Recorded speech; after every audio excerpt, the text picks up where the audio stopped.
Well, it's noon here on Friday, October 28th in Bethesda, Maryland, and in parts of West Virginia.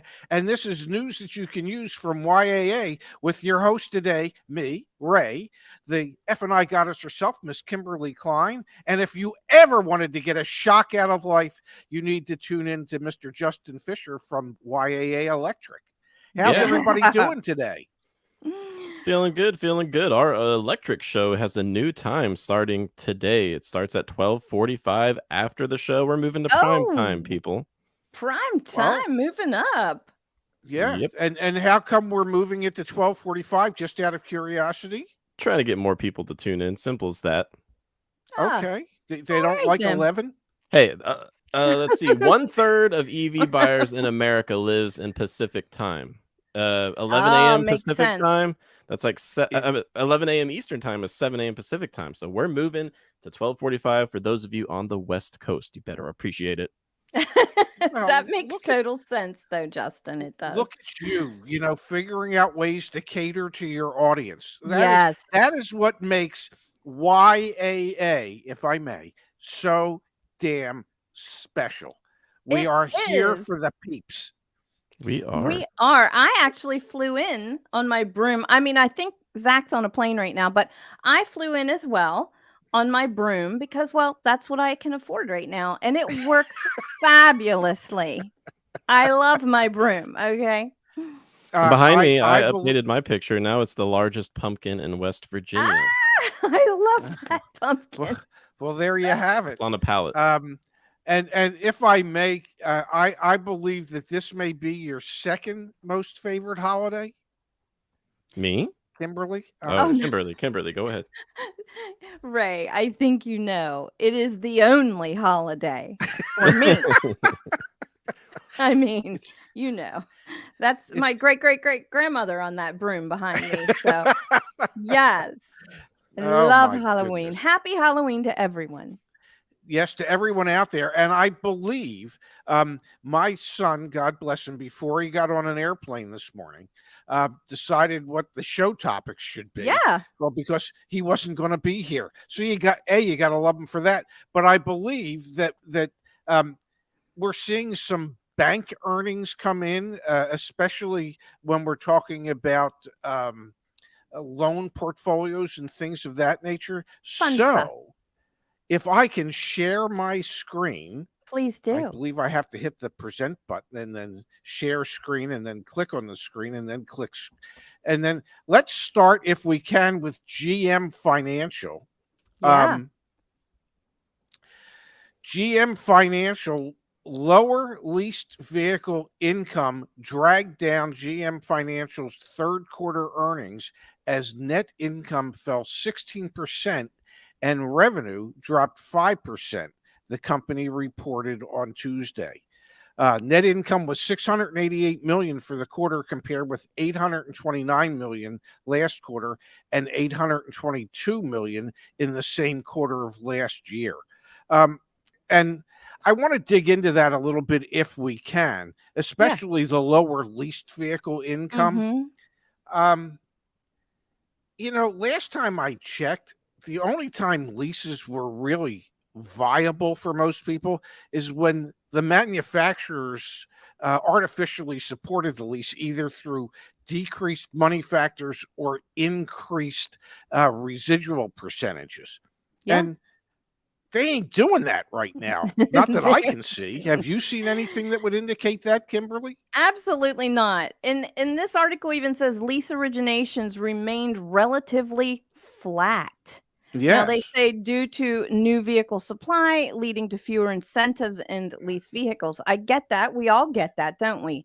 But Yes. right now, even right today, it's not a good time to get a lease. And what do you think, you two, about I would like to get into a lease right now, ride this out for 3 years. That would be really great. See what's going to happen at the end of 3 years. But there's no way. Leases are not good right now. They're not pretty on Yeah. paper. They're not good, and I can really attest to that because we recently, just about 2 weeks ago, launched a brand new YAA resource, a free guide for everyone that will be updated at the beginning of every month, and it's the best leases offered by the manufacturers. And I can tell you, there's nothing that's too pretty right now. But No. um, I'm gonna go ahead and share my screen so that I'm not gonna go too far down this rabbit hole, Kimberly. I promise. But if you're looking at a lease and Kimberly's gloom and doom has got you looking at leases somehow, we've got resources. Okay, so Mhm. free guides.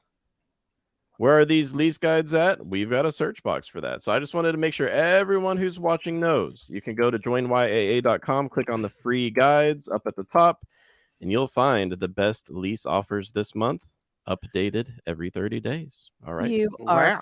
I fantastic. cede the floor back to you, Kimberly. Thank you. Well, that is fantastic. Good, good, good to know. Unfortunately, Unfortunately, they suck this month. the vehicle that I want, oh, Kim, leases are bad on that. No, you don't want that. But yeah, don't you think a lot of people would like to jump in if we could, if they were decent looking? Maybe you still can, according, get some information out there. But yeah, what do you think, Ray? Everything I have seen is that most of the leases today are just so unsupported from the manufacturer that the payments that they generate are a couple $100 higher than what the current customer's lease is from, say, 2 or 3 years ago. Money factors have gone up dramatically because, well, interest rates have gone up dramatically, and so people can understand the money factor is the interest portion of a lease. And so if you take whatever the money factor is that they're using and you times that by 2,400, that gives you an approximate APR for that money factor. And Yes. when they used to be running it at 2.5 or 3%, these money factors today are running double that. The residual values can still be well supported, but the cost of money Mhm. and the fact that the cost of the new cars has gone up so dramatically has also negatively impacted the lease payments. You know, if MSRPs have gone up 10 to 15% and money factors have doubled, well, there's no way that you can combine those two items and come up with a good lease program. No, You no, just can't. mm-mm.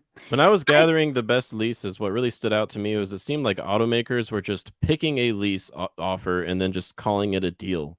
It Uh-huh. wasn't really a deal. For example, leasing a base Toyota Camry for 39 months for like 350 a month with 3,500 down. That didn't stand out as a particularly attractive deal on a Camry. So I don't know. I kept seeing that over and over again. Like, let's call it a deal. That's going to make it a deal, but that's not how it works. Yeah. No. No, it's Well, not. but it is, for a lot of people, it is a much cheaper payment. And On a so the payment, especially after we discussed on yesterday's main YouTube channel, the percentage of people that have monthly payments of $1,000 or more, mm, uh, even a $350 lease payment on a Camry looks attractive. Now, the yeah. fact that it might require $3,500 down, Right. and that isn't all that it requires down, because it's going to require tax, title, and everything else on top of that. Um, Typically, on advertised leases like that from the manufacturers, you just about have to double the amount down to actually get it to the payment that they've discussed. And it usually requires some form of dealer participation. And what that means is, well, the dealer has to agree to discount the vehicle. And Mhm. I don't know too many dealers that are agreeing to discount the vehicles at the moment. So it just requires a tremendous amount of money down today to get leases at a relatively affordable payment. Right, where you want it to be. I saw a good one the other day, Mazda CX-30 for $299 a month. It Mhm. looked, of course, the $2.99 a month took up the entire screen. It was Of the course. fine print down at the bottom where you have to put thousands of dollars down. It has to be a certain model, which unfortunately is not on the lot. But hey, we've got it. We've got this $2.99 a month. Mm. Well, it's just right now leasing isn't good. I want to share my screen again if I can because I wanted to Please. bring up some earnings from Ally Financial. I got to tell you, And I love Ally. well, I they're used them a lot. Ally was a every lender that would buy deep, Ray. well, yes, they would, and they still do. Um, Ally third quarter auto finance applications down, but total value is steady. Um, so what I took from that is the the new and used car markets are softening. Okay, there's not nearly as many people applying for car loans as they had been. But what's keeping them financially secure, Ally, for instance, is the amount per transaction financed is much higher than it used to be. Mm-hmm. And Yeah. here's something that I thought I found really interesting. Is it? I don't know how to Oh, I do know how to There highlight you that. go. Application volume fell to 3.1 million, down 3.4% from the third quarter of 2021. Though Ally had business relationships with 2,570 more dealerships than a year ago. Hmm. Imagine how much further down that percent would be if they didn't have those extra almost 2,600 dealerships. Exactly. Exactly. And Ray, the Yes. average auto loan on Ally's books, this is what Yeah, caught my eye, and it probably caught yours too. it did. During the third quarter, the average auto loan on the books, I'm going to repeat it, was $82,362,000, which was up 7.6% from a year earlier. Of course How? it was. Of course it was. Uh, Uh, yeah. I think that would explain why we're seeing more and more people with $1,000 plus a month auto payments. Yeah. Yeah. Um, I, but yeah, I always loved Ally because when I say that they would buy deep, I mean that they had a large advance. They would do up to 140, 100, sometimes 150. I love them. They also took gray area credit like that 620 and give me a mm-hmm. really, really good interest rate on them. So I had a good a relationship with my buyer from Ally. Reggie, shout out to you. But yeah, Reggie, thank you for helping me for bury all those a few more loans, people than I might have been able to. Yeah. Reggie the buyer. Yeah, but 82,362. Holy That's a lot. smokes. Well, Yeah, that's a lot of trades. I guess that's a lot of Escalades, Suburbans, Silverados, Yeah. Hummers. Yeah. Um, but it's what to me the real frightening thing is that loan applications are down, and yet the number of dealerships that they're servicing is way up. That I don't know that that's necessarily a recipe for long term success Mhm. because it really does point out that more and more people either have taken themselves out of the market Mhm. or what I suspect is more and more people have realized they just can't be in the market. They can't afford to be in the market with what the price of cars is today and what the cost of financing is today. Yeah, it's Um, crazy. and to me, that's a really scary sign of the future as to what the slowdown could be, both on new and used cars. And the only thing that I take as a positive from that Uh-huh. is that we should see new and used car inventory levels increasing with a softening of demand. So hopefully we will see the return of incentives on new cars and more sensible pricing on pre-owned cars. I So mean, doesn't it have to be, right? It has to be. They're going to have to bring back incentives, both on leasing and purchasing. They're going to be almost forced into it. This is what I'm thinking for the future. I don't have a crystal ball. I do, but I don't have it with me right now. It just seems I like they have to come back. I can't wait till Tuesday. And the reason I say that is that's November 1st. My And birthday. Happy happy birthday to birthday. you. An early happy birthday to you. I bet you there'll be candy for your birthday. I bet. Yes. But on Tuesday is when the manufacturers will come out with their Yeah. incentives, probably for November and December. Mhm. But at least for the month of November, and even if it's for the 2-month period of time, they can always enhance them come December. So I think Tuesday will speak volumes about what we're going to see moving forward, as far as what the new incentives will be from many of the manufacturers out there. I Um, agree. because I really believe that November and December there's going to be a real push from the manufacturers to try and make more of their vehicles affordable to a larger percentage of people. You know, Mhm. the there's only so many slices you can get out of a pie. And the Yeah. pie right now, if you're considering people that can actually afford to buy a car, that pie is shrinking. Yeah. And I and they wholeheartedly need agree. they need to figure out a way to expand that pie. And usually the only way those manufacturers know how to do that is we need to spend more in incentives to incentivize our customers to buy cars. So I think Tuesday is going to be a key for Yeah. what the future is going to look like. I've got some Yes. eye-opening numbers to share with everyone that Oh. supports what both of you are saying. Okay. Okay.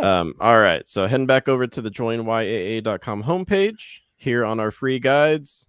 Check this out. So auto loan interest rates are rising. We know that, but I put some numbers down to really emphasize how things are different this time around compared to 2009. The last time Okay. we had new car interest rates this high was 2009. All right.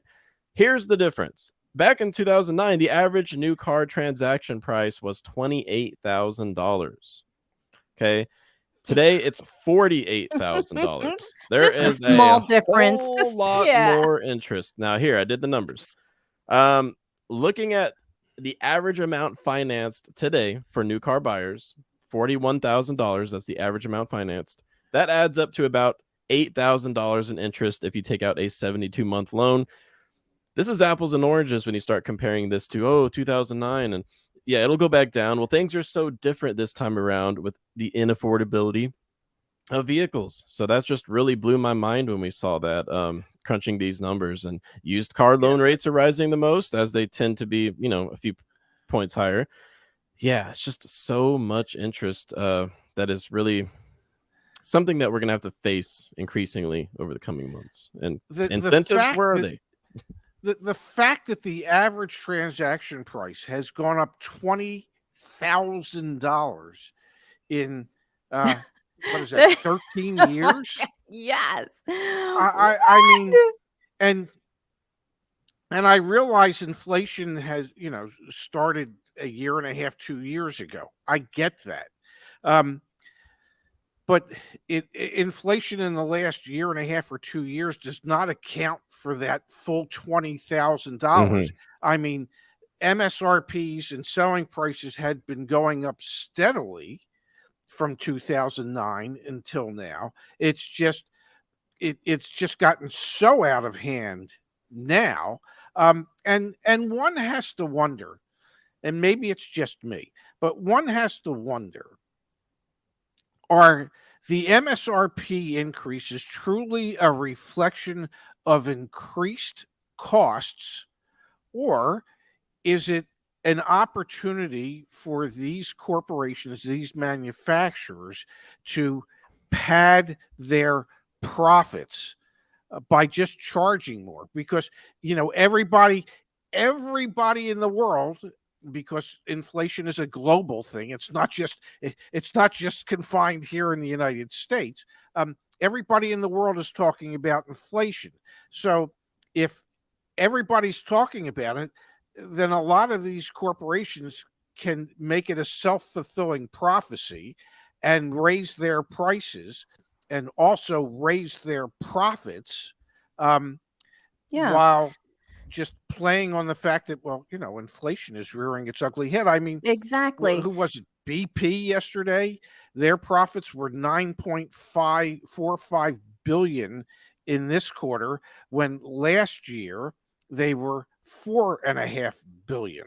Mhm. So their profits doubled, and that can't all just be because of inflation. No, Their I'm with. prices went up. Yes, and I'm 100% with you, right? To me, this is using the excuse. It's easy. It's so easy to put this narrative out there to say, well, we just went through this awful pandemic, and that there's a supply chain issue, and now we've got this inflation. So yeah, everything's going up. It reminds me much of a finance manager using the same excuses of, well, Mhm. interest rates are going up, whenever the finance manager, gets a much lower buy rate than what's going on out there. So they're using the narrative excuses to uh, corporate greed. I just call it corporate greed. Well, I think that's speaking of accurate description. speaking Yeah. of corporate greed, I have a question for all of you. Okay, so Question. if you were Ford, the company, Uh, okay. Yes. is $105 million a lot of money? Serious question, because No. no. No. Okay. Well, we got some breaking news from courtesy of Automotive News. I'll go ahead and pull it up right now. This news out just this morning.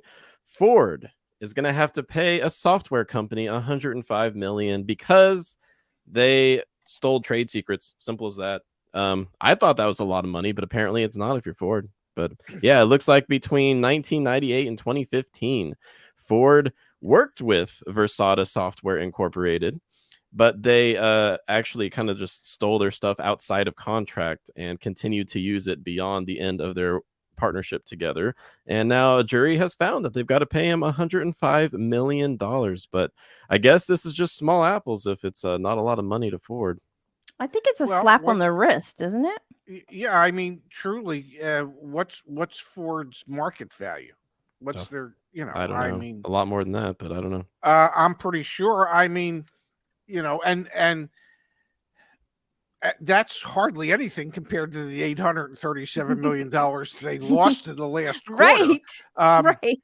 53 but a lot of billion that is the market was cap. 53 accounting billion. stuff for Argo. But Yeah. no, $105 million. I my guess is that Ford's actuaries looked at this and said, as long as it costs us less than $120 million, we'll be good. We'll come out ahead. And so it became worth it to just steal it, then ultimately pay, than to do it fairly. But that's we see it with the FTC fines. Mhm. Where, like, when Napleton Auto Group was fined $10 million, for deceptive business practices. $10 million is a lot of money to you and me. $10 million to Napleton, that produces over $1 billion in income, is nothing. It was like, okay, it's a cost of doing business, and it allows us to continue to be an extremely profitable organization.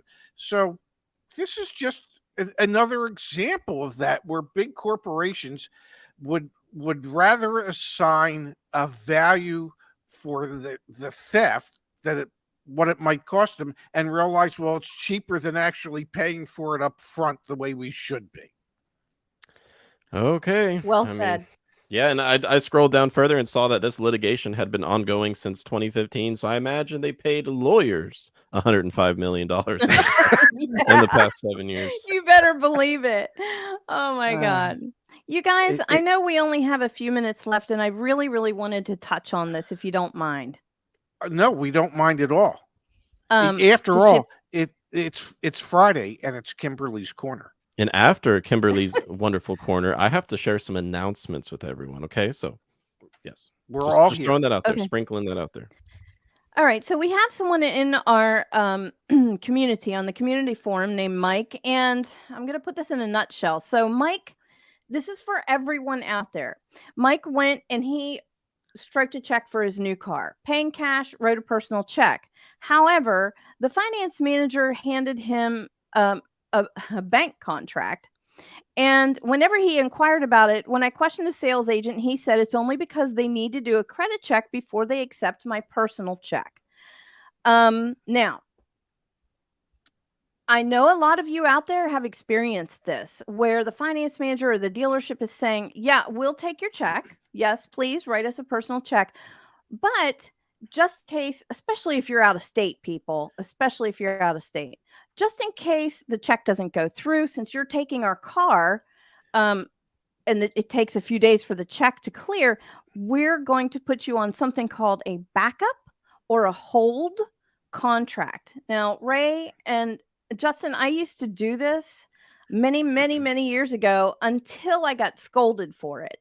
And a compliance person came in and said, Kimberly, don't ever do that again. And so in the beginning, I did this often. I would put people on hold contracts because they're driving off in our car. And yeah, the check hasn't gone through, especially if it's after hours and the finance manager can't get a hold of someone at the bank to verify that the funds are truly there. That's what you want to happen first. You want that to happen. So this is a common practice, but here's there's two sides to this. For you, the consumer, this means that there is a cashable contract out there that can, I don't know, maybe slip into the deal jacket and get sent to the bank by the accounting department by mistake. Your signature is on a cashable contract. So keep this in mind. I don't like this idea. I don't like this practice. I understand why a dealership does it, but there are other ways around that. You can tell the finance manager to call your bank and verify the funds, first of all. A dealership, I don't know, we used to put people on a dealer tag until that check cleared. They might not do that anymore. Very possible. But you have to give your credit information. You're going to get hit on your credit as well. Mm-hmm. I gotta say, somebody else wrote in, and I do like this because things are a little different now. James Fox said, I went through this when I used outside financing through my credit union. There was a backup cashable contract, but it allowed me to leave in the car that day.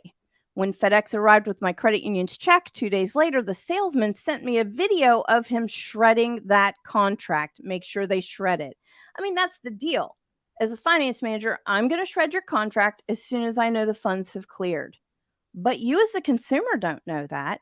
All you know is that your signature is on a cashable contract for, I don't know, $30,000, $40,000, $50,000. It's floating around out there. And so you do want to make sure that that contract gets shredded, or just don't agree to do it at all. I don't like that practice, but it happens and people experience that every day. It happens daily. I know at dealerships that I worked in, if somebody was paying with a credit union check, but they hadn't gone to the credit union yet, and we had to provide them with a buyer's order so they could take it to the credit union so the credit union could issue the check.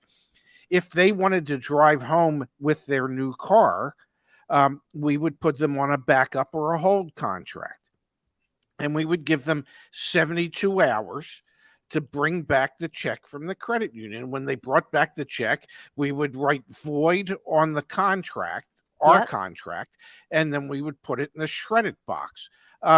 It's Yes, I understand why dealers do it. I understand that there are some dealers out there that aren't as ethical as other dealers. The Or dealership that I mistakes can worked in, happen. yeah.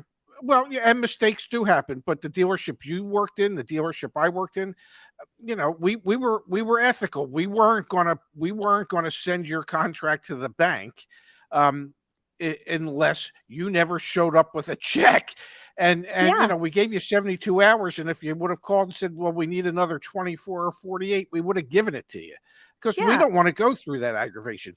Now, I Yeah. know, Justin, you have another show to do in 15 minutes, but you have some announcements you need to make. Yes. So Very the important mic announcement. is yours. The floor is yours, my friend. Thank you. I'm glad all of you are still with us here. Today is the last day of our special Halloween sale. $100 off of an extended warranty. Get the lowest price possible with YAA.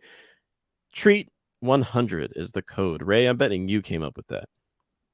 No, James did actually. Okay. So if you click I on it, give credit where credit is due. today is the last day to save $100 on your extended warranty with YAA. It's at a fraction of the cost of the competitors. We make a few bucks to bring you the lowest rate.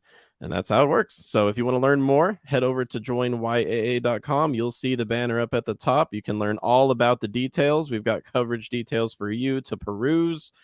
It's a lot of info. I'm not going to go through it. But yeah, last day today to save $100 on an extended warranty with us. You trust us? And Gotta bring you the since best we're doing coverage. announcements, if you wanted to save a 50% on a YAA Plus membership, which is normally $120 annually, we have 50% off through the end of the month, which would be Monday, and you could get that annual membership for just $60 by using 50 off as your code to get the 50% off. Um, so it's nothing but treats and no tricks at this time of year from your friends at YAA. I thought you might like that. Well That was said. great. That was wonderful. And Yeah. if you happen to be interested in electric vehicles, or maybe you just think they're trash, regardless, join us at YAA Electric at 12:45. That's just 14 minutes from now. We're moving our Well, show time to 12:45, hoping that those of you on the West Coast can join us without having to wake up extra early to tune into the latest EV news. But Justice and I, we will be live in 13 minutes time to talk about battery shortages. It's a mess. It's kind of scary. It could threaten the future of the automotive industry, in my opinion. Here are hot takes in 13 minutes at the YAA Electric YouTube channel. nicely done. What a great pitch. Mm-hmm. Yes, you have a future in this organization. On behalf of Zach, I'd like to thank both Kimberly and Justin for being here today and helping to fill in. But Kimberly's here every Friday. And Zach, I hope you're having a safe flight. I hope you have a great wedding, even though it's not yours. And I hope to see you Monday, Zach, on the YAA channel